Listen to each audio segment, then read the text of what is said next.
Straight ahead on 12 News, a response to Craigslist violence. We are a safe haven. We'll show you a Brooklyn Park woman's way to safely buy and sell online. Then, what you may not know about Crystal's new police chief. We'll give you a short introduction. But first, we believe that this is what we need to do to protect the communities that we love. Brooklyn Center Police respond to people atop the roof of a bus. 12 News starts right now. They hopped on top of a tour bus to spread a message. The problem is, it wasn't their bus. Hello, I'm Mike Johnson. And I'm Alexandra Renslow. Protesters in Brooklyn Center delayed a bus trip Wednesday morning to tour sand mines in western Wisconsin. As Renee Bonneau reports, they felt it was the only way to have their say on frac sand mining. Social movement disruption is how social change happens. Just as a group of convention goers were about to board a bus to tour sand mines in Wisconsin, 7 protesters climbed to the roof and refused to move. This is a complicated issue, but we're not at the table. And we're not at the table unless we really come out and do things like get on top of a bus. The group is protesting the growth of industrial silica sand mining in Wisconsin and southeastern Minnesota. This type of sand is ideal for use in hydrofracking. It's a technique in which a pressurized mixture of water, sand, and chemicals is injected into rock formations to keep cracks open.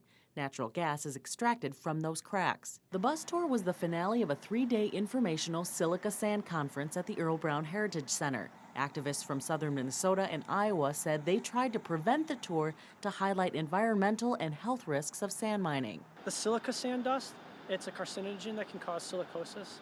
And if you go into towns like Winona, the dust flies off of the trucks that come barreling through. In Winona, there's hundreds of trucks a day, and it just coats roads and cars. Brooklyn Center Police said the protesters were cooperative and came down after about an hour. All they wanted was to get their message out, and then once a ladder was brought up, we informed them they would be arrested because of the assembly and also the trespass, that they said that was fine and they would come down willingly. The activists said while they are peaceful, they are also persistent. Expect resistance, expect communities in rural Wisconsin, rural Minnesota to protest and to slow this down because it's not good for our families and our land. About 60 protesters showed up on the first day of the conference, but no arrests were made. Organizers for the event say this was an educational conference that was neither for nor against sand mining. Mike and Alex, as far as health risks, state officials in Minnesota and Wisconsin say they don't quite have enough data to determine how much of a risk there are to the public with sand mining. Interesting protest. More to come. Yeah. Thanks a lot, Renee. What does it take to find a job? Experts say you may want to listen to your heart. It's tough to stick out in a tight job market. That was the focus of a jobs discussion Tuesday night in Plymouth. Experts say the people who get the jobs are the ones who pay attention to what they love. A lot of people who are gainfully employed feel like the recession's over, unemployment is down. We don't have to worry too much about this career transition, but the truth of the matter is a lot of people are unhappily employed. There are still people that are unemployed, and the average American is changing jobs every 2.4 years. Catherine Breed of Arbez says a bad way to look for work is starting in the deep end by turning to the internet and applying for jobs there. She says it's important to network and stay connected. Jobs and domestic issues are the focus of Wednesday night's first presidential debate. The election is just a month away, so do debates really sway voters, or are minds already made up? Here's what some of you had to say. It might sway their decision one way or another. However, I think that a lot of people probably have their minds made up. I'm open. That's why I'm interested in watching, the debates, to listen keenly to the candidates, where they stand on the issues. It's probably the first time that the candidates really have to zero in on issues instead of, making digs at each other. I mean, they have to say what they're for, not what they're against. You get to see their character in a lot of ways and how they present themselves in front of people and with other politicians. It's just interesting to see how the candidate that I am going to vote for shows his muscles up there. How is he going to act? How is he going to debate? The presidential debate is one of 3 scheduled this month. Crystal now officially has a new police chief with the swearing in of Deputy Chief Stephanie Feely. Feely becomes the first Crystal police chief to rise through the ranks. She's also the city's first female chief. Feely has been with the department for 15 years, although in college, law enforcement wasn't her first choice. When I started college, I initially was taking classes for business fashion. I was waiting for the laughter. I was somewhat bored and decided to take an Intro to Criminal Justice class from retired Chief Don Davis. Law enforcement does run in her family. Her father is a former police chief in Anoka.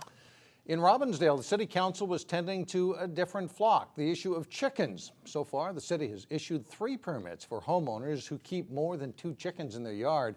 In those cases, there have been 0 complaints. Tuesday night, the city responded to a new request to keep 6 chickens, the maximum number allowed.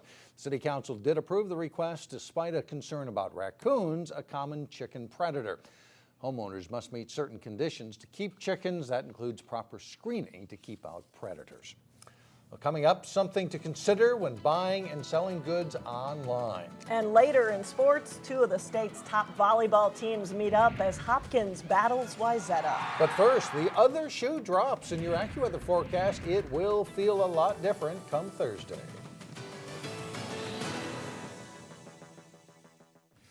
Thousands of people use Craigslist every day to find a deal. But some people who use the online forum wind up victims of a scam or, worse yet, a crime. A woman in Brooklyn Park has created what she calls a safe haven for buying and selling goods online. And Shannon Slatton shows us how it works. We are a safe haven. From the outside of the Deals Depot, That's what I describe it as, a safe haven for people to sell and buy online. You can't see just why Trina Brewer, For sellers to drop off their items and buyers to pick it up safely. is so passionate about online sales. I actually have family members who need to sell things, but they don't feel comfortable having people to their houses and meeting people. So I would actually say, I've been doing it for them on my own. So I figured let's find a spot for everybody else to use. You can post an item on Craigslist and let the buyer pick it up from Trina. I would like more people to know that we're here so that they don't have to worry about anything. They could just drop it off and be done with it. We take in collectibles, movies, Or Trina will post it online computers, stereos, and sell it for you. These are really expensive books. I researched it online, but the seller only wanted to sell them for $5, so. You also can test out the merchandise too. You can't test it out when you're in the parking lot of a holiday. Since January, Trina has set up shop in what she hopes could be a growing trend. If you know someone who wants someplace that's safe, then just think of us. I think this is a very interesting idea where someone's going to be kind of that middle person and take that risk out of it, really. The Better Business Bureau urges consumers to be smart on Craigslist. Here in the Twin Cities in the last few years, there's been actually 3 murders tied to Craigslist. And of course, Craigslist is not responsible, but the service played a role in how these people came together and the things that happens. The vast majority of Craigslist deals are safe transactions, but still, users should beware. When it comes to the meetup, which is often the most dangerous part, we always suggest daytime hours, very public place, maybe bring a friend or a family member just to be sure. We've got these beautiful Chinese eggs. And if you want peace of mind, you might consider using a resource like the Deals Depot. The extra money I might make selling this myself, is it worth that extra risk, or should I go through a consignment service? The Better Business Bureau also recommends not posting personal information on the web. Try to do business locally to avoid scams. And if you have a transaction that requires a large amount of money, bring a cashier's check. And Mike and Alex, Trina does charge a service fee, and that can range from 5% to 20% of the total cost of the item. All right, so it could be a safety issue or just don't have time to post it. Not bring it that, to don't have to Trina. worry about the hassle. That's right. Well, all right. Thanks a Thank lot, you. Shannon. Well, coming up, why students in Brooklyn Center were especially excited about their trip to school. But first in sports, Osseo tries to remain in the mix for a conference volleyball title. John Jacobson has highlights of their game and more when we come back. John Jacobson with sports and a volleyball rematch, right? And a very good one. 2 outstanding teams. The Wayzata and Hopkins volleyball teams are both having great seasons. Hopkins took it to Wayzata the first time they met. They hoped for a season sweep Tuesday night, while Wayzata had other ideas on their home court. First game is a close one. Hopkins on the right, Samantha Seliger-Swenson to Nora Reed. Outside for the kill, 22-21 Royals. But Wayzata pulls it out. They get the dig, and then the set to Marissa Grekel, who tips it over. The Trojans pull out a 26-24 win in the opening game. Second game, the Royals come out on top. Emmy Copy gets a big block, and Hopkins prevails 25-22 to even it up at a game apiece. In Game 3, Wayzata pulls away late. Lauren Watney sets to Natalie Wilson, who goes cross-court for the kill. Scott Jackson's Trojans take a 25-17 win to go up 2-1. Off the Royals serve in the fourth game, they score with a block by Reed. Hopkins takes an 18-17 lead in another close one. But it's Wayzata's night, and they get a little revenge. A big block wins it as the Trojans win in 4. Establishing net play in the middle was a key. Super important. We were really focusing also on our serving to keep their middles out of system, and we really had to adjust with their middles because we felt like that was their strong point. And they came in clutch. They really did a good job. Also in volleyball, Osseo is looking to keep pace with Blaine and Anoka for the lead in the Northwest Suburban Conference. The Orioles at home to take on Centennial.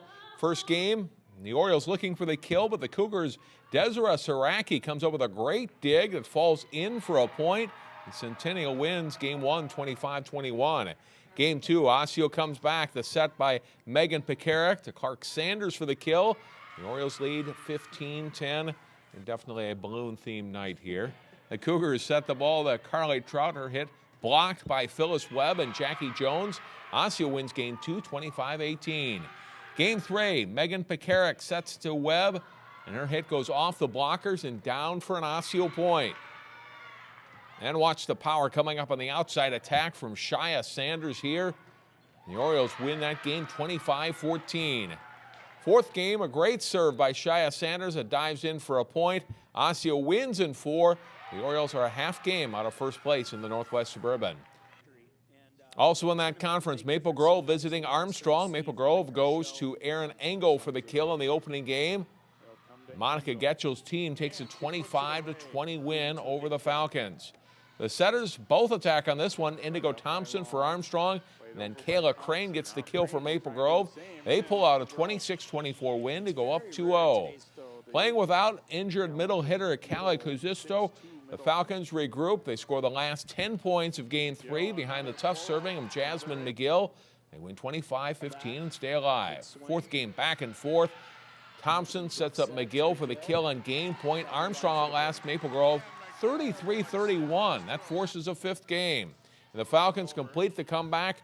Kelsey Sather gets the kill here as Armstrong gets off the deck to win the last 3 games to stun Maple Grove. Now to soccer, where the section playoffs are now just a week away. The Armstrong Falcons girls hosting Anoka Tuesday. Armstrong's Brianna Adams tracks down the loose ball, passes to Mariah Haverly for the shot and goal. And the Falcons lead at 1-0 in the first half. Second half, a nice move by Kristen Page, gets inside the defender and then sets up Adams in front for the goal. Armstrong in front, 2-0. And they cap off the scoring. Jenna Joyce with a great free kick right to Emily Jacobson, who buries the shot. Armstrong wins the match 3-0. The Armstrong and Anoka boys game ended in a 0-0 tie. And that's a look at sports for today. All right, thanks, John. 2 candidates are vying for an open Hennepin County Board seat in District 2. That's because Mark Stenglein left the board earlier this year. Linda Higgins, a current state senator, and Wong Yang, a civil rights attorney, survived a long list of contenders in the primary. Hi, my name is Blong Yang, and I'm running for Hennepin County Commissioner in District 2. I am tired of sitting on the sidelines watching career politicians play musical chairs with political offices while my family's quality of life has not improved much over the past decade. It's time for a change. I want an effective and efficient county government that gets things done. I want to bring fiscal accountability to county government so that we don't subsidize stadiums or overspend on signature bridges. I want a county government that contributes to increasing the quality of life for all residents so that all cities in the county are great places to live, work, and raise children. The status quo is not acceptable. It is time for a fresh voice, bold vision, and new leadership. District 2 deserves more, and it deserves better. I would be honored to receive your vote on November 6th. Thank you. I'm Linda Higgins, the DFL-endorsed candidate for Hennepin County Commissioner in District 2, which goes from St. Anthony on the east to Plymouth on the west. County commissioners deal with real-world problems: transportation, healthcare, human services, criminal justice, housing, libraries, and parks. Commissioners must work with others at the local, state, and national levels to solve these problems and develop strategies to position us well for the future. Through 16 years as state senator and even more years as a local engaged citizen, I have the background and experience to tackle those issues. Go to HigginsForHennepin.com for more information. Please vote for me, Linda Higgins, on November 6th. Thank you. Still ahead, talk about a way to energize the base. Up next, how a Brooklyn Center school got kids all revved up for class. Well, walking to school can often be overlooked as an option, considering how easily parents can drop off kids or put them on the bus. But as Delane Cleveland reports, one Brooklyn Center school hopes to change that mindset by celebrating Walk to School Day. All right, here we go, here we go. Walking is the most basic form of exercise. Are you guys ready to work? Yeah! But that doesn't mean kids It's really fun. are any less enthusiastic about doing it. Here we go. On this Wednesday morning, Let's roll, here we go. physical education teacher Greg Gill leads a group of Earle Brown Elementary students We're gonna pick up the steps, so you gotta keep up. for an early morning walk around the neighborhood before class. If we could do something, exercise every morning, oh, they'll be so ready for school. Did you have fun walking to school? Exercise is the name of the Are game, you all ready to learn now? as officials from the Brooklyn Center School District celebrate the benefits of walking to school with Walk to School Day. The idea is simple, to get kids out of the bus and out of the cars and instead on their feet to walk to school. When you're at school and you haven't got out your energy, you want to move a lot. But then once you walk, then all your energy's out and you can actually pay attention more. Yet on most school days, the convenience of transportation wins out. 50 to 100 kids walk or bike each day, and we have almost 1,200 enrolled. So a lot of kids take the bus, and as you saw here, a lot of kids get dropped off by their parents. If we were closer, then it would be a better option for us. Parents also admit that walking isn't always an easy thing to do. We're about 3 miles away, so the difficulty there is there's a lot of traffic, crossing streets, that type of a thing.